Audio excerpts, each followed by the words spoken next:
चलिए last 6 month के current affairs को कवर करते हैं, दिसंबर 2023 से लेकर मई 2024। और सबसे पहले आईआर के करंट अफेयर्स पढ़ते हैं। और भी आपको पता होगा पिछली बार चैनल पे लास्ट 5 मंथ के करंट अफेयर यानी जुलाई 2023 से नवंबर 2023 के ऑलरेडी कवर्ड है। ये वीडियो को आप चैनल में जाकर दे सकते हो। इससे पहले कि मैं करंट अफेयर पढ़ाना आपको शुरू करूँ, मैं बताना चाहता हूँ इंडिया फॉरेन पॉलिसी की जो हमारी ई बुक्स है 2024 एडिशन, उसके लॉन्च हो चुके हैं। फुली अपडेटेड ई बुक है, एक बार आप परचेज करते हो फ्री अपडेट्स आपको इसके साथ साथ मिलते रहते हैं।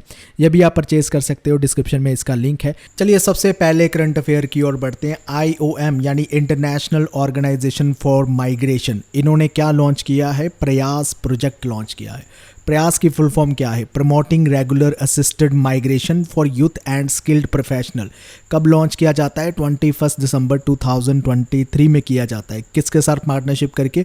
मिनिस्ट्री ऑफ एक्सटर्नल अफेयर के साथ पार्टनरशिप करके किया जाता है। क्या ऑब्जेक्टिव है? सेफ, ऑर्डरली और रेगुलर माइग्रेशन कराना। किसकी माइग्रेशन कराना? इंडियन के माइग्रेंट वर्कर्स की और स्टूडेंट की। कौन कौन कोलैबोरेट कर रहा है इसमें? मिनिस्ट्री ऑफ एक्सटर्नल अफेयर्स है, नीति आयोग है, बहुत सारी स्टेट गवर्नमेंट्स कर रही है। क्या करना है इसने? जो माइग्रेशन के रास्ते, जो रूट है, उनको सही तरीके से कम्युनिकेट करना ताकि लोगों को जो एजेंट ठगते थे वो चीज़ें ना हो पाएँ। ये सारी चीज़ें UN के सेक्रेटरी जनरल ने आर्टिकल 99 इन्वोक किया है UN चार्टर का रिसेंटली। किस चीज़ के लिए किया जाता है ये इन्वोक? इसमें आर्टिकल 99 UN जनरल सेक्रेटरी जब इन्वोक करता है वो सिक्योरिटी काउंसिल का ध्यान दिलवा सकता है किसी भी इम्पोर्टेंट इशू को। और इस बार किस पे ध्यान दिलवाया गया है? गाज़ा में जो ह्यूमैनिटेरियन क्राइसिस चल रहा है उसकी तरफ ध्यान दिलवाया गया है। और ये कब इन्वोक करते हैं? दिसंबर 2023 में इन्वोक करते हैं। ऐसा कब कब हो चुका है? 4 बार ही ऐसा ओकेजन है जब ये आर्टिकल 99 इन्वोक होता है। UN के चार्टर के बारे में थोड़ा सा जान लेते हैं। आपको पता है यूनाइटेड नेशन का ये मेन डॉक्यूमेंट है, इसके बेसिस पे सारी चीज़ें चलती है। सैन फ्रांसिस्को में ये साइन होता है 1945 में। ये इंटरनेशनल रिलेशन के मेजर प्रिंसिपल्स को कोडिफाई करता है UN का चार्टर। 19 सुमित होता है नॉन अलाइंड मूवमेंट का। इंपॉर्टेंट करंट अफेयर्स पूछा जा सकता है। जनवरी 2024 में होता है, कंपाला युगांडा में होता है। यह नाम याद रखना है। थीम क्या था सुमित का? Deepening cooperation for shared global influence. ये थीम रहा। कंपाला डेक्लेरेशन इस सुमित में अडॉप्ट होती है। क्या है कंपाला डेक्लेरेशन? इस डेक्लेरेशन में ये कहा जाता है कि मेंबर कंट्रीज़ यानी जो नॉन अलाइंड मूवमेंट का पार्ट है वो मेंबर कंट्रीज़ वो क्या चीज़ कमिट करेंगी कि UN को as a primary multilateral organisation मानेंगी।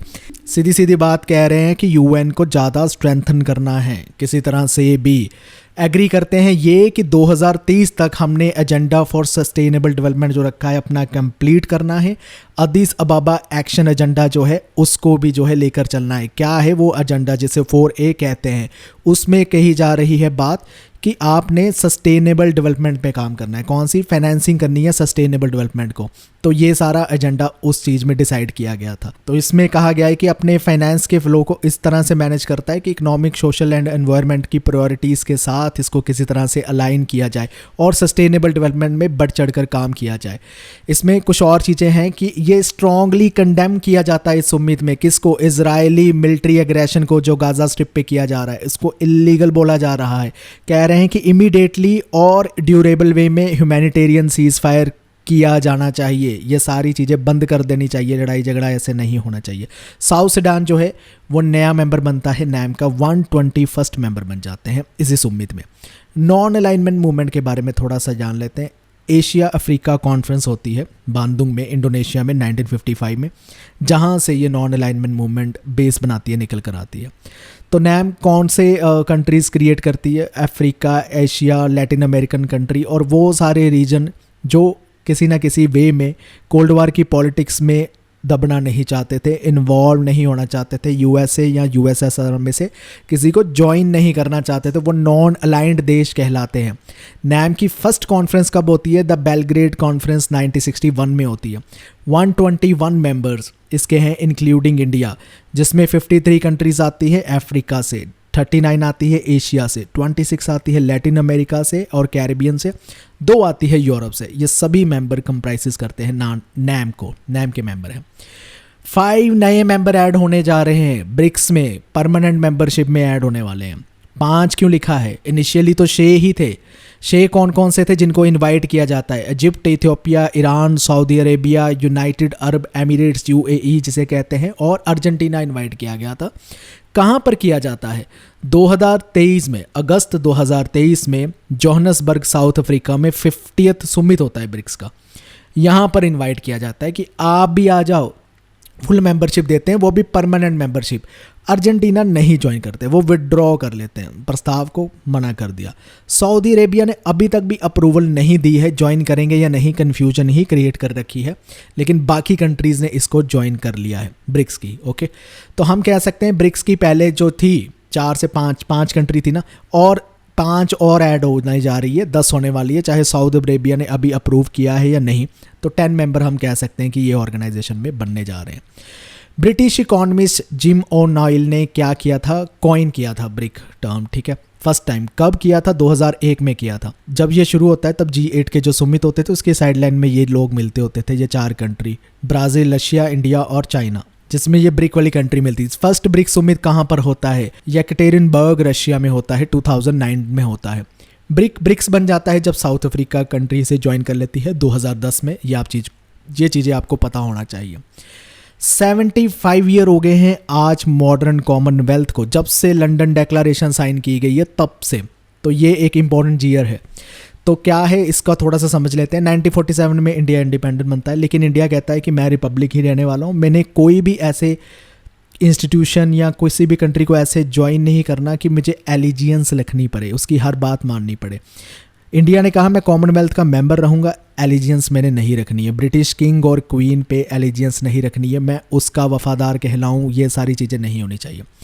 Commonwealth prime minister London में मीट करते हैं 1949 में, और वहाँ पर लंदन डेक्लारेशन आता है। यहाँ पर एक चीज़ निकाली जाती है, वो कहते हैं वो रिपब्लिक्स और कंट्रीज़ जो कॉमनवेल्थ का पार्ट तो हैं लेकिन उन्हें एलिजियंस नहीं रखना चाहते ब्रिटिश किंग को क्वीन, तो वो कर सकते हैं। यहाँ से निकल कर आता है एक नाम, मॉडर्न कॉमनवेल्थ ऑफ नेशन। इसी मॉडर्न कॉमनवेल्थ ऑफ नेशन के क्या हो गए हैं? 75 ईयर्स हो गए हैं। कॉमनवेल्थ क्या है? वॉलंटरी एसोसिएशन है कंट्रीज़ की, जिसमें से मेजॉरिटी कंट्रीज़ कौन है? जो ब्रिटिश की कॉलोनीज रह चुकी थी किसी टाइम पर। डेमोक्रेसी, ट्रेड, क्लाइमेट चेंज पे ये कोलैबोरेट करते हैं। और ब्रिटिश कॉमनवेल्थ ऑफ नेशन अगर देखें कहाँ से शुरुआत होती है, 1926 में शुरुआत इसकी मानी जाती है, होती है ब्रिटिश कॉमनवेल्थ ऑफ नेशन की, ना कि मॉडर्न कॉमनवेल्थ ऑफ नेशन, जिसकी शुरुआत 1949 में होती है आफ्टर द लंदन डेक्लारेशन। तो ये दोनों चीज़ों का डिफरेंस आपने याद रखना है। इनिशियली 8 मेंबर थे इसमें, ठीक है, इंक्लूडिंग इंडिया भी इसका मेंबर है। करंट इसके जो मेंबर है 56 मेंबर है, इंक्लूडिंग इंडिया भी है। कब होती है? 2 साल के बाद इसके जो हेड ऑफ द गवर्नमेंट है, जिसे CHOGM कहते हैं, वो मिलते हैं। लेटेस्ट कहाँ हो रखी है? रवांडा में हो रखी है। कब हुई थी? 2022 में हुई थी। तो ये इसके बारे में रहा। नॉर्थ अटलांटिक ट्रीटी ऑर्गेनाइजेशन को भी 75 ईयर्स इसके कंप्लीट हो चुके हैं जब से ये बनी है।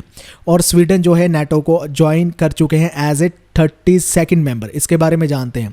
1949 में फाउंड की जाती है नॉर्थ अटलांटिक ट्रीटी, जिसे नाटो कहते हैं। इसको वाशिंगटन ट्रीटी के नाम से भी जाना जाता है। इसका एम था सोवियत यूनियन की एक्सपेंशन यूरोप में ना हो सके, उसको डेटर करना किसी तरह से वर्ल्ड वॉर 2 के बाद। हेडक्वार्टर्स कहाँ पर है?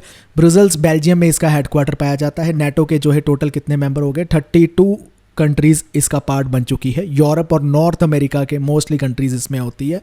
क्या फाउंड किया गया था? किस प्रिंसिपल पे किया गया था? कलेक्टिव डिफेंस के प्रिंसिपल पे किया गया था। कहाँ पर पाया जाता है ये principle? Article 5 of the treaty, ये जो नाटो की ट्रीटी है उसमें पाया जाता है। क्या मतलब होता है? कहते हैं नाटो का किसी एक मेंबर पर भी अटैक कर दिया गया तो हम मान लेंगे कि पूरे नाटो के जितने मेंबर है सब पर अटैक कर दिया गया। तो ये है कलेक्टिव डिफेंस का प्रिंसिपल, ये चलता है। फाउंडिंग मेंबर इसके 12 थे, जैसे Belgium, Canada, Denmark, France, US, ऐसी कंट्रीज आ जाती है, UK। और अब फिनलैंड जो है नाटो को ज्वाइन करते हैं 2023 में भी। रिसेंटली स्वीडन ने भी अब ज्वाइन कर लिया है। यूक्रेन ने एप्लीकेशन जो थी डाली थी नाटो में, अब वो फॉर्मली एक्सेप्ट भी कर ली गई है। और श्योरेंस भी मिलती है। कहाँ पर मिलती है? विल्नियस सुमित होता है 2023 में, वहाँ पर एश्योरेंस मिलती है, यूक्रेन को मेंबर बना लिया जाएगा। इसी के चलते हुए यूक्रेन और रशिया की वार होने लगती है, क्योंकि रशिया को लगता है अगर यूक्रेन नाटो ज्वाइन कर लेगा तो गड़बड़ है भाई, मेरे पास नेटो के मेंबर ज़्यादा बढ़ते जा रहे हैं, मुझे सिक्योरिटी अपनी देखनी है। वो इस पर्सपेक्टिव से इस चीज़ को देख रहा है। ईयू के मेंबर्स जो नेटो के पार्ट नहीं है, बहुत सारे यूरोपियन यूनियन कंट्रीज़ पार्ट बन चुकी है, लेकिन कुछ है जो नहीं बन पाई अभी तक। उनमें से कौन कौन से आती है? ऑस्ट्रिया नहीं है, सिप्रस नहीं है, आयरलैंड नहीं है, माल्टा नहीं है, ये मेंबर्स नहीं है नेटो के अभी तक। ये भी चीज़ें याद रखनी है। अफ्रीकन यूनियन ने क्या किया है? अफ्रीका क्लब जो है इस्टेब्लिश किया है अपने 37 सुमित में। कब होता है ये 37 सुमित? फेब 2024 में होता है, अदिस अबाबा में होता है। अफ्रीका क्लब क्या है?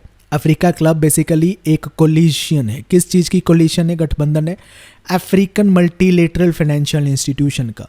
बहुत सारे फाइनेंशियल इंस्टीट्यूशन मिलकर काम करेंगे तो कहलाएगा अफ्रीकन क्लब। किस पे काम करेगा? ग्लोबल लेवल पर और कॉन्टिनेंटल लेवल पर, यानी अफ्रीका के कॉन्टिनेंट पे जो फाइनेंस को लेकर कोई प्रॉब्लम्स आ रही है उसके साथ ये डील करेगा। ये एक अपने आप में यूनिक इनोवेटिव फाइनेंशियल इंस्ट्रूमेंट है जिस पे डेट मैनेजमेंट पे ऐसी डिस्कशंस के लिए ये काम आएगा। कौन कौन कोर मेंबरशिप में आता है? किस किस ने ज्वाइन कर लिया अफ्रीका क्लब? जैसे अफ्रीकन एक्सपोर्ट इंपोर्ट बैंक हो गया, ट्रेड एंड डेवलपमेंट बैंक हो गया, अफ्रीका फाइनेंशियल कॉरपोरेशन हो गया, अफ्रीकन री इंश्योरेंस कॉरपोरेशन हो गया। ये सभी क्या है? ये फाइनेंशियल इंस्टीट्यूशन है अफ्रीका के। क्या ज्वाइन कर रहे हैं? अफ्रीकन क्लब ज्वाइन कर रहे हैं। जब ज्वाइन कर रहे हैं तो क्या कहलाए जा रहे हैं? AMFIs कहलाई जा रहे हैं, अफ्रीकन मल्टीलेटरल फाइनेंशियल इंस्टीट्यूशंस कहलाए जा रहे हैं। मेंबरशिप ओपन किन के लिए? लेकिन ओपन है सभी मल्टीलेटरल फाइनेंशियल इंस्टीट्यूशन जो अफ्रीका में है उनके लिए ओपन है मेंबरशिप, और वो अफ्रीका क्लब ज्वाइन कर सकते हैं। इंडिया और EU ब्लॉक ने ऑफिशियली एक टॉक हेल्ड की है। बात कर रहे हैं किस चीज़ों पे चर्चा की जा रही है? फ्री ट्रेड एग्रीमेंट पे चर्चा की जा रही है। थोड़ा सा इसके बारे में जान लेते हैं। ये बहुत ही एक एम्बिशियस प्रोजेक्ट है। ये फॉर्मर सोवियत यूनियन, यानी वो रीजन जो पहले सोवियत यूनियन का पार्ट होते थे, वो कंट्रीज़, वहाँ पर इकोनॉमिक इंटीग्रेशन की बात की जा रही है। करना क्या है? जैसे यूरोपियन यूनियन की एक कॉमन मार्केट है, वैसे ही कॉमन मार्केट क्रिएट करनी है। और ये कैसे इस्टेब्लिश होने जा रहा है? एक ट्रीटी के थ्रू। क्या नाम है? Treaty on the Eurasian economic union, जो 2014 में अस्ताना में साइन की थी, उसके चलते हुए जो चलने वाले 5 मेंबर कंट्रीज़ है इस चीज़ का जो पार्ट बनने जा रही है। आर्मेनिया, बेलारूस, कजाकिस्तान, किर्गिस्तान और रशिया बनने जा रहे हैं। EU के साथ साथ रशिया एक इंडिया का टॉप ट्रेडिंग पार्टनर कहलाया जाता है, जिसका बायलेटरल ट्रेड देखें फाइनेंशियल ईयर 2023 में USD डॉलर कितना रहता है? 49.4 बिलियन का ट्रेड किया जाता है। ओके, स्टार्टअप की बहुत बातें चल रही है। ग्लोबल यूनिकॉर्न इंडेक्स 2024 रिलीज होता है, उसमें भी इंडिया की रैंकिंग देखते हैं क्या आती है। कौन करता है? हुरन रिसर्च इंस्टीट्यूट इस पे काम करता है। ये इंडेक्स निकालता है, 2000 से ही ये काम कर रहा है। ग्लोबल यूनिकॉर्न इंडेक्स 2024 में आता है। इंडिया में पाए जाते हैं 67 यूनिकॉर्न स्टार्टअप, ठीक है, 2023 के चलते हुए 68 थे 2022 में, ठीक है। और 30 नंबर पर इंडिया की रैंकिंग रखी गई है। USA में 703 पाए गए हैं, चाइना में 340 पाए गए हैं। इंडिया लैक यूनिकॉर्न्स, फाइंडिंग ये भी देख लो। एरोस्पेस और स्पेस टेक सेक्टर में नहीं है इतने ज़्यादा यूनिकॉर्न्स। अब ये यूनिकॉर्न्स क्या होते हैं? यूनिकॉर्न्स प्राइवेटली वेंचर्स होते हैं, प्राइवेट कंपनीज होती है। अगर उनकी वैल्यू $1 बिलियन तक पहुंच जाए तो वो यूनिकॉर्न कहलाती है। इंडिया में ऐसे कौन सी एग्जांपल है? स्विगी कहला रही है, Dream11 जो आप एक प्लेटफॉर्म देखते हैं वो कहला रही है, और भी बहुत सारे हैं जो इंडिया में यूनिकॉर्न। 67 यूनिकॉर्न आपको बताया ना कि 2023 में पाए गए, तो ये सबके उनमें नाम आते हैं। मिलिट्री एक्सरसाइज बहुत हो रखी है, वो सारी आप रीड कर सकते हो, मैं स्क्रीन पे दिखाता जाऊंगा, आप रीड करते जाना, मुझे ज़्यादा बताने की ज़रूरत नहीं पड़ेगी। ओके, धर्मा गार्डियन हुई है, किस में हुई है? इंडियन आर्मी और जापान में हुई है, राजस्थान में हुई है 2024 में। आपको बस कंट्री के नाम याद रखने किन किन के बीच में हुई है। एक्सरसाइज कटलेस एक्सप्रेस हुई है, इंडिया और US की नेवी के बीच में हुई है, ठीक है। कहाँ कहाँ हुई है वो भी देखते जाना। एक्सरसाइज समुद्र लक्ष्मण हुई है, ये बायलेटरल नेवल एक्सरसाइज है, इंडिया और मलेशिया में हुई है, विशाखापट्टनम में हुई है। सी डिफेंडर्स हो गई है, कहाँ पर हुई है? इंडिया के कोस्ट गार्ड और यूनाइटेड स्टेट के कोस्ट गार्ड के बीच में हुई है। पोर्ट ब्लेयर में हुई है, अंडमान और निकोबार आइलैंड जो है मार्च 2024 में हुई है। भारत शक्ति हुई है, इसे ट्राई सर्विस फायरिंग और मैन्यूवर एक्सरसाइज कहते हैं। ये पोखरम राजस्थान में डेमोस्ट्रेट की गई, किसने की है? इंडियन आर्मी फोर्सेस ने की है। किन चीज़ों के थ्रेट को काउंटर करने के लिए? लैंड, एयर, सी, साइबर स्पेस पे कोई थ्रेट आ रहे हैं उसको काउंटर करने के लिए अपनी बस कैपेबिलिटी डिस्प्ले की गई भारत शक्ति के नाम पर। IMT ट्राइलेट 2024 में ये क्या है? ये ट्राइलेट मैरीटाइम एक्सरसाइज है।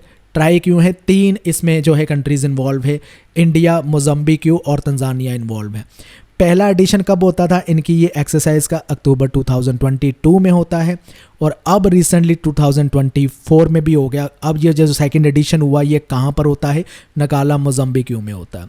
एक्सरसाइज लेमिटाई ये 2024 में होती है। ये जॉइंट मिलिट्री एक्सरसाइज है इंडियन आर्मी और सियाचल्स की डिफेंस फोर्सेस में, मार्च 2024 में ये भी होती है। एक्सरसाइज आती है टाइगर ट्रम्प आती है। ये क्या है? ये ट्राई सर्विस एक्सरसाइज है, इंडिया और यूएसए में करवाई जाती है। किस चीज़ को लेकर कराई जाती है? Humanitarian assistance and disaster relief, HADR के तहत कराई जाती है। एक्सरसाइज गगन शक्ति आती है, इंडियन एयरफोर्स कंडक्ट करती है। कहाँ पर करती है? पोखरण में करती है। पोखरण के कौन से? फील्ड फायरिंग रेंज में, ठीक है। और ये कहाँ पर है? जैसलमेर डिस्ट्रिक्ट में है, अप्रैल में होती है। फिर आ जाती है एक्सरसाइज डस्लिक, 2024 में होती है। उज्बेकिस्तान के साथ ये जो है की जाती है, तरमेज़ में की जाती है। इंडिया और उज्बेकिस्तान आर्मी की ये जो होती है, एवरी ईयर ये एक्सरसाइज होती है, एक्सरसाइज डस्लिक। चलिए अब थोड़े से इंडियाज़ फॉरेन पॉलिसी के करंट अफेयर्स को भी समझ लेते हैं। कुदानकुलम न्यूक्लियर पावर प्रोजेक्ट को लेकर है, इंडिया और रशिया एक एग्रीमेंट दिसंबर 2023 में साइन करते हैं। वो कहते हैं ये जो कुदानकुलम न्यूक्लियर प्रोजेक्ट है इसको थोड़ा सा तमिलनाडु में फास्ट करो ना, इसको मूव फॉरवर्ड करो। क्यों मूव फॉरवर्ड करने की बात कह रहे हैं? क्योंकि 2 Russian build nuclear power plant तो ऑलरेडी ऑपरेट कर रहे हैं, चल रहे हैं, लेकिन 4 अंडर कंस्ट्रक्शन में, उसको भी कंप्लीट करने की बात कही जा रही है। यह इंडिया का लार्जेस्ट न्यूक्लियर पावर प्लांट है, कुदानकुलम तमिलनाडु में पाया जाता है। बिल्ड किया जा रहा है टेक्निकल असिस्टेंस लेकर रशिया से। कंस्ट्रक्शन कब शुरू होती है? मार्च 2022 में इसकी कंस्ट्रक्शन शुरू होती है। फेब 2016 में इसका जो फर्स्ट प्लांट है वो ऑपरेट भी करने लगता है। कितनी कैपेसिटी से ऑपरेट कर रहा है? 1000 मेगावाट की कैपेसिटी से ऑपरेट कर रहा है। प्लांट कह रहे हैं कि पूरा कंप्लीट कब हो जाएगा प्रोजेक्ट? ये सभी ये चारों यूनिट कब तक जो है एक्टिव हो जाएंगे? 2027 तक एक्टिव होने की संभावना है। कौन कहता है? रशिया का स्टेट मीडिया कहता है कि ये कंप्लीट हो जाना चाहिए। 7th India Nepal joint commission की मीटिंग होती है, काठमांडू में होती है। ये कमीशन कौन सा है भाई? ये कमीशन इस्टेब्लिश होता है 1987 में। इसमें क्या किया जाता है? बोथ फॉरेन मिनिस्टर्स क्या करते हैं? दोनों कंट्रीज़ के रिव्यू करते हैं, बायलैटरल रिलेशनशिप कैसी जा रही है, ठीक जा रही है, गलत जा रही है, सारी चीज़ें रिव्यू की जाती है। क्या कौन कौन से प्रोजेक्ट पेंडिंग है कंप्लीट करने, और ये सारी चीज़ें कब होती है? जनवरी 2024 में ये 7th जो इंडिया नेपाल जॉइंट कमीशन उनकी मीटिंग होती है। कि एग्रीमेंट्स कौन से साइन किए जाते हैं इंडिया नेपाल में? उनमें से आता है एक cooperation in renewable energy development पे काम किया जाएगा। एक्सपोर्ट की जाएगी 10,000 मेगावाट की इलेक्ट्रिसिटी ओवर द नेक्स्ट 10 साल में की जाएगी export. India hydro power projects Nepal में कौन कौन से काम कर रहे हैं? वेस्ट सेती और सेती रिवर जिसे SR6 प्रोजेक्ट कर रहे हैं वो कर रहा है। सप्ताकोसी हाई डैम प्रोजेक्ट का नाम भी इसमें आता है। महाकाली ट्रीटी आती है जिसमें अपर कर्नाली प्रोजेक्ट है, अरुण 3rd प्रोजेक्ट है। ये सारे प्रोजेक्ट आपको पता होने चाहिए। इंडिया और नेपाल का आता है। कोई भी एक रैंडम नाम पूछ लेंगे कि ये प्रोजेक्ट किसके साथ एसोसिएटेड है? इंडिया और नेपाल के साथ एसोसिएटेड है ये सारे प्रोजेक्ट। हाइड्रो इलेक्ट्रिक प्रोजेक्ट जैसे फिकॉट कर्नाली प्रोजेक्ट हो गया, lower Arun hydro electric project हो गया। इसरो भी अब लॉन्च करने जा रहा है नेपाल की मुनाल सैटेलाइट को। ये कैसे लॉन्च करेंगे? अपना पोलर सैटेलाइट लॉन्च व्हीकल जिसे PSLV कहते हैं उसको यूज़ करते हुए इसको लॉन्च करने जा रहे हैं। शाहपुर कांडी बैरेज जो है फाइनली कंप्लीट होता है। ये क्या है? जो रावी नदी का पानी है वो पाकिस्तान में ना चला जाए उसका फ्लो जो रोकने के लिए इसको कंप्लीट कर लिया गया है फेब 2024 में। इंडिया के पास एक्सक्लूसिव राइट है रावी रिवर को लेकर, वो चाहे पानी दे भी सकता है तो स्टॉप भी कर सकता है। तो इंडस वाटर ट्रीटी में ये प्रोविजंस हैं। इसके चलते हुए ये देखा गया था कि बहुत सारा ऐसा रावी रिवर का पानी है जो वेस्ट जा रहा है मधुपुर हेडवर्क डाउन स्ट्रीम में जो पाकिस्तान की तरफ जाती है, तो वहाँ पर बैरिगेड ये लगा दिया गया। Shahpur Kandi dam project build किया गया है। ये क्या करेगा? 1150 कॉसेक्स वाटर जो है, इतना सारा पानी जो है ये J&K पंजाब एंड राजस्थान को देना शुरू कर देगा ताकि वहाँ पर एग्रीकल्चर पर्पस के लिए यूज़ किया जाए, हाइड्रो पावर प्रोजेक्ट्स के लिए यूज़ किया जाए, इसके लिए किया जाए। ये शाहपुर कांडी बैरेज कहाँ पर पाया जाता है? पठानकोट डिस्ट्रिक्ट पंजाब में पाया जाता है। कितनी कैपेसिटी इसकी? 206 मेगावाट इसकी कैपेसिटी कहलाई जाती है। ऑपरेशन इंद्रावती अभी अभी खत्म हुआ है, मार्च 2024 में इसको लॉन्च किया था। इसमें इवैक्यूएट क्या किया गया है? इंडियन नेशनल जो हयाती में फंस गए थे उनको इवैक्यूएट करके डोमिनिकन रिपब्लिक जो पास में ही थी एक कंट्री, ठीक है, रीजन, वहाँ पर इसको लेकर गए हैं। हयाती में ऐसा क्या हो जाता है? ये ऑनगोइंग ऑपरेशन है। 12 इंडियंस इवैक्यूएट किए गए हैं। स्टेट इमरजेंसी लगी है वहाँ पर। क्यों लगी है? क्योंकि वहाँ का जो लार्जेस्ट प्रिजन है वहाँ पर आर्म्ड ग्रुप ने अटैक किया और वहाँ से इंडियंस को इवैक्यूएट किया गया है। और ये अभी रिसेंट ऑपरेशन जो है हुआ है। सुमित फॉर डेमोक्रेसी हुआ है। प्राइम मिनिस्टर ने इस सुमित का 3rd एडिशन जो है एड्रेस किया है। सुमित फॉर डेमोक्रेसी का कब किया है? मार्च 20 में किया है। कैसे किया है? ऑनलाइन मोड से किया। ये सुमित फॉर डेमोक्रेसी क्या हो गया भाई? ये यूएस ने लॉन्च किया था, 2021 में लॉन्च किया था। ये सुमित किन सब चीज़ों की बात करता है कि जो डेमोक्रेटिक कंट्रीज़ है वो अपने एक्सपीरियंसेस की बात करें और एक दूसरे से सीख पाए, इसलिए ये सुमित रखा जाता है। तो क्या एम है सुमित का? डेमोक्रेटिक इंस्टीट्यूशन को और भी ज़्यादा मजबूत करना, ह्यूमन राइट्स को प्रोटेक्ट करना, करप्शन के अगेंस्ट जो है एक जोरदार मोर्चा खोलना, फाइट करना ग्लोबली। इंडिया और ब्राज़ील ने पहला अपना 2+2 मिनिस्ट्रियल डायलॉग कंप्लीट कर लिया है। इंडिया बहुत सारी कंट्रीज के साथ करता है, लेकिन ब्राज़ील के साथ पहला किया उन्होंने। 2+2 क्या होता है? आपके डिफेंस और फॉरेन मिनिस्टर आएंगे और उनके भी 2 डिफेंस और फॉरेन मिनिस्टर आएंगे काउंटर पार्ट, और डायलॉग किया जाएगा, बातें की जाएगी। मार्च 2024 में होता है। इसने किस पे बात की है? इसमें बात की है एनर्जी पर हम कुछ करेंगे, क्रिटिकल मिनरल्स पर काम करेंगे, टेक्नोलॉजी पर करेंगे, और काउंटर टेररिज्म की बात इस डायलॉग में की गई है। ऑस्ट्रेलिया रिकॉग्नाइज कर रहा है इंडिया को as a top tier security partner. अगर ये पूछ लिया जाता है किस कंट्री ने रिकॉग्नाइज किया है top tier security partner India को, वो किया है ऑस्ट्रेलिया ने। कहाँ पर किया है? National defence strategy Australian government ने लॉन्च किया 2024 की, और इंडिया को as a top tier security partner माना है अपना। कहाँ पर माना है? इंडो पैसिफिक रीजन IPR में माना है। चलिए अब समझते हैं इंडियन पॉलिटी के करंट अफेयर्स को। सबसे पहले आता है कि इंडिया का रैंक आया है 93 करप्शन परसेप्शन इंडेक्स, जो 2023 का है। 2022 में यही रैंक 85 था। CPI क्या है? कौन रिलीज करता है? ट्रांसपेरेंसी इंटरनेशनल नाम के इंस्टीट्यूशन इसको रिलीज करता है। इसमें क्या किया जाता है? करप्शन देखा जाता है, हर कंट्री के एक रैंक दिया जाता है। 0 का मतलब हाईली करप्ट है और 100 का मतलब है वेरी क्लीन। तो ऐसे इनकी की जाती है। डेनमार्क पहला रैंक आता है, जर्नी लीस्ट करप्ट कंट्रीज में आता है। फिनलैंड आते हैं, फिर न्यूजीलैंड आते हैं, फिर नॉर्वे आते हैं 2023 के रैंक के चलते हुए। सुप्रीम कोर्ट ने रिसेंटली चंडीगढ़ के मेयर इलेक्शन को नलीफाई किया है। कौन से आर्टिकल को यूज़ करते हुए? आर्टिकल 142 को यूज़ करते हुए। यहाँ पर एक आइडिया आता है, आइडिया ऑफ कंप्लीट जस्टिस। ये कंप्लीट जस्टिस का आइडिया क्या कहलाता है, ये कंसेप्ट हमें समझना है। जहाँ पर लॉ नहीं बोल रहा है, जहाँ पर कोई गाइडलाइंस नहीं है लॉ की, वहाँ पर सुप्रीम कोर्ट वर्डिक्ट सुना सकती है। वही आर्टिकल 142 के तहत सुप्रीम कोर्ट को यह पावर मिलती है। और क्या ये एक्सरसाइज कर सकती है? जैसे मैंने बताया कि कोई एग्जेक्टिव या लेजिस्लेटिव फंक्शंस परफॉर्म करने की पावर सुप्रीम कोर्ट को इस आर्टिकल 142 के तहत मिलती है। और ये क्या परमिट करता है सुप्रीम कोर्ट को इंटरवीन करने के लिए? पब्लिक इंटरेस्ट में चीज़ें होगी, human rights, constitutional values, fundamental rights, इन सबको सेफ गार्ड करने के लिए, ताकि इनकी वायलेशन ना हो, सुप्रीम कोर्ट इंटरवीन कर सकती है मैटर में। और ये एलिवेट्स कर देती है सुप्रीम कोर्ट की position as the protector of the constitution and ultimate interpreter of the law. यही आर्टिकल है जो जुडिशियल एक्टिविज्म को और भी ज़्यादा बढ़ाता है। Article 142 complete idea of justice. Municipal elections के बारे में थोड़ा समझ लेते हैं, कहीं इसमें से ना क्वेश्चन आ जाए। ये लोकल अर्बन गवर्निंग बॉडीज़ के इलेक्शन होते हैं, ठीक है, जिसे म्युनिसिपल कॉरपोरेशन एक्ट के तहत कराया जाता है, जिसमें म्युनिसिपैलिटीज़ आ गई, टाउन पंचायत आ गए, तो उसके इलेक्शंस होते हैं। कॉन्स्टिट्यूशनल प्रोविज़न बड़ी इंपॉर्टेंट है, जैसे कि कॉम्पोजिशन ऑफ म्युनिसिपैलिटीज़ का कौन सा आर्टिकल है? आर्टिकल 243R है। और रिजर्वेशन ऑफ सीट्स का आर्टिकल 243T है। ड्यूरेशन ऑफ म्यूनिसिपैलिटीज़ जो 5 साल रहती है वो 243U के साथ डील किया जाता है। और अगर म्यूनिसिपैलिटी को 5 साल से पहले डिसॉल्व किया जाता है, 6 मंथ के विद इन जो है इलेक्शन कराने जरूरी हो जाते हैं। स्टेट इलेक्शन कमीशन का आर्टिकल 243ZA के साथ एसोसिएटेड है, जो क्या करता है? सुप्रीडेंट करता है, डायरेक्शन करता है, कंट्रोल करता है, इलेक्टोरल रोल्स प्रिपेयर करता है। जो बेसिकली म्यूनिसिपैलिटीज़ के इलेक्शंस के साथ मेन बॉडी जो डील करती है वो है स्टेट इलेक्शन कमीशन। और सुप्रीम कोर्ट की वर्डिक्ट आती है कि पार्लियामेंट्री इम्यूनिटी नहीं है ब्राइब्स लेने से। Sita Soren versus union of India 2024 का केस है, 7 जज कॉन्स्टिट्यूशनल बेंच ने इस पे वर्डिक्ट दी है। क्यों, क्या वर्डिक्ट दी है? सबसे पहले PV नरसिम्हा राव केस था 1998 का, उसकी वर्डिक्ट को ओवर रूल कर दिया है। क्या कहकर ओवर रूल कर दिया? ये कहते हैं लेजिस्लेटर जो है वो ब्राइब नहीं ले सकते अगर वो किसी तरह की स्पीच देने वाले हैं, कोई वोट करने वाले हैं पार्लियामेंट में, लेजिस्लेटर असेंबली में। ये नहीं चलने वाली ये चीज़ें। हाईलाइट्स देखिए इस जजमेंट की क्या रहती है।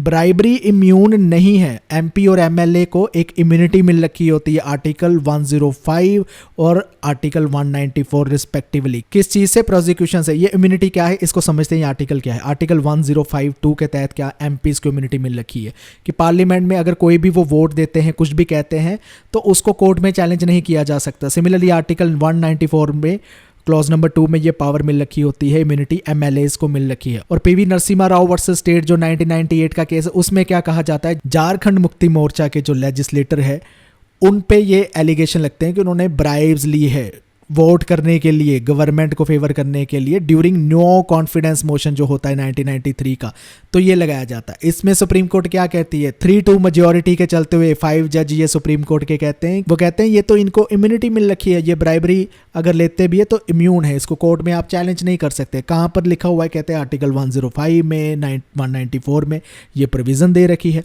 लेकिन इसी प्रोविज़न को अब कर दिया गया है, ओवर रूल कर दिया गया है, ख़त्म कर दिया गया है नए केस में 2024 का जो हमने पढ़ा अभी।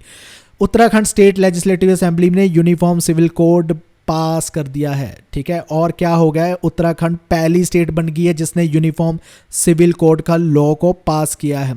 गुजरात और असम भी फॉलो करने जा रहे हैं, वो भी वर्क कर रहे हैं इस पे, ताकि वो भी यूसीसी को इम्प्लीमेंट कर सके।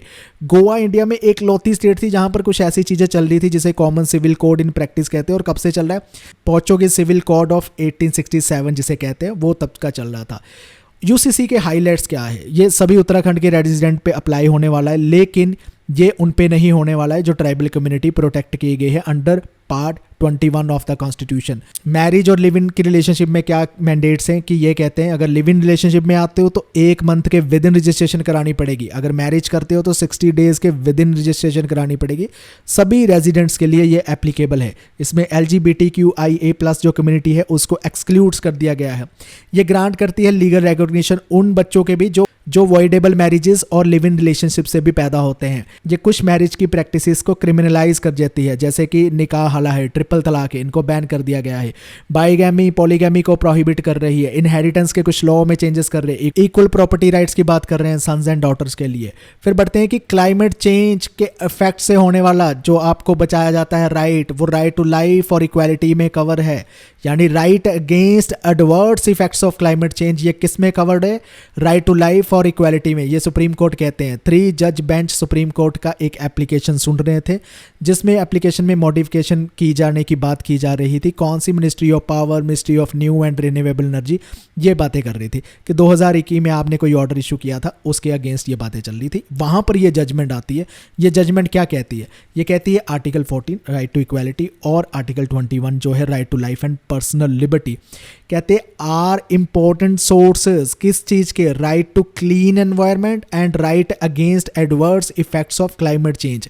ये आर्टिकल यानी ये जो राइट्स 14 और 21 में मिलते हैं, इसमें 2 राइट्स और भी साथ ऐड कर दिए गए हैं, which is right to clean environment and right against adverse effects of climate change. ये भी आपको मिल गया है। कुछ अनडिजर्व कम्युनिटी जो कोप नहीं कर पाते हैं क्लाइमेट चेंज के साथ, अगर उनके ये राइट्स वॉयलेट हो रहे हैं तो माने जाएंगे फंडामेंटल राइट्स वॉयलेट हो रहे हैं अंडर आर्टिकल 14 एंड 21। क्योंकि जब क्लाइमेट चेंज होते हैं environmental degradation effects poor community पे सबसे ज़्यादा दिखाई देते हैं। फूड शॉर्टेज होती है, वाटर शॉर्टेज होती है, ये इफेक्ट करता है उनका right to equality and right to life. ये सुप्रीम कोर्ट की ऑब्जर्वेशन थी। उम्मीद करता हूँ आपको करंट अफेयर पसंद आए होंगे। इस वीडियो को देखने के लिए आपका बहुत बहुत धन्यवाद। Thank you.